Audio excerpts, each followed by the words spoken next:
Hello students, मैं अपने YouTube channel में एक बार फिर आपका स्वागत करता हूं।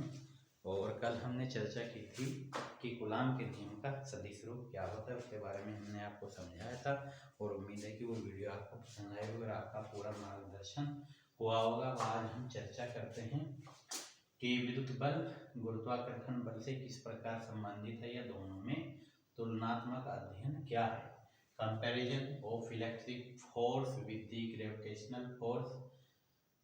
दो आवेशित वस्तुओं के बीच गुरुत्वाकर्षण बल तथा विद्युत बल दोनों ही काम करते हैं। मान लीजिए जैसे दो वस्तुएं एक दूसरे से कुछ दूरी पर रखी हुई होती हैं जिनके द्रव्यमान m1 और m2 हैं और उनके बीच की डिस्टेंस अगर r है तो हम जानते हैं कि उनके बीच में कार्य करने वाला ग्रेविटेशनल फोर्स होता है बच्चों G m1 m2 upon r square. और फोर्स निकालते हैं तो उसकी यूनिट यानी उसका मात्रक क्या होता है, न्यूटन। और हमने कूलाम के नियम में पढ़ा है कि अगर r दूरी पर स्थित दो वस्तुओं के बीच विद्युत बल या उनके विद्युत आवेश Q1 और Q2 हैं तो उनके बीच में कार्य करने वाला विद्युत बल यानी इलेक्ट्रिक फोर्स जो होता है वो होता है 1/4πε0 Q1 Q2 upon r square Newton.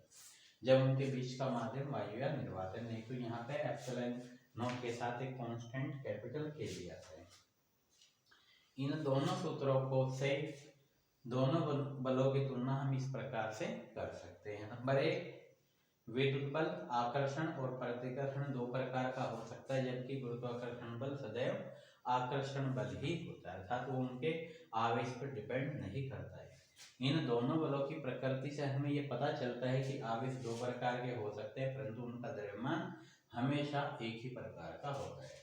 और तीसरा पॉइंट लेते हैं बच्चों इनकी तुलना का।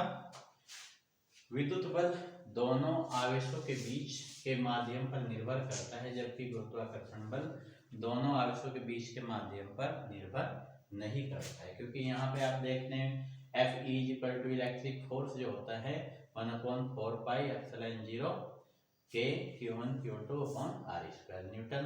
और Fg होता है capital G m1 m2 upon r square, क्योंकि G की वैल्यू हर जगह यूनिक होती है 6.67 10⁻11 न्यूटन मीटर स्क्वायर पर kg स्क्वायर।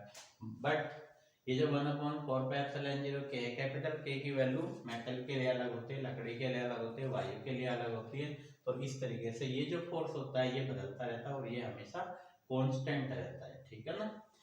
नंबर 4 पॉइंट, विद्युत बल गुरुत्वाकर्षण बल से बहुत अधिक शक्तिशाली होता है। जैसे कि दो प्रोटॉनों के बीच में कार्य करने वाला विद्युत बल उनके बीच लगने वाले गुरुत्वाकर्षण बल से 10⁻36 गुना अधिक होता है।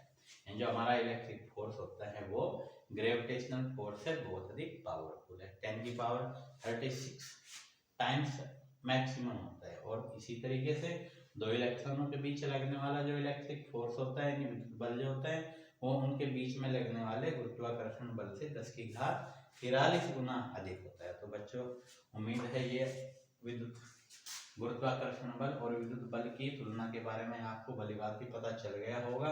और अगली वीडियो में हम नेक्स्ट टॉपिक के बारे में चर्चा करेंगे। तो आज के लिए इतना ही काफ़ी है। ओके।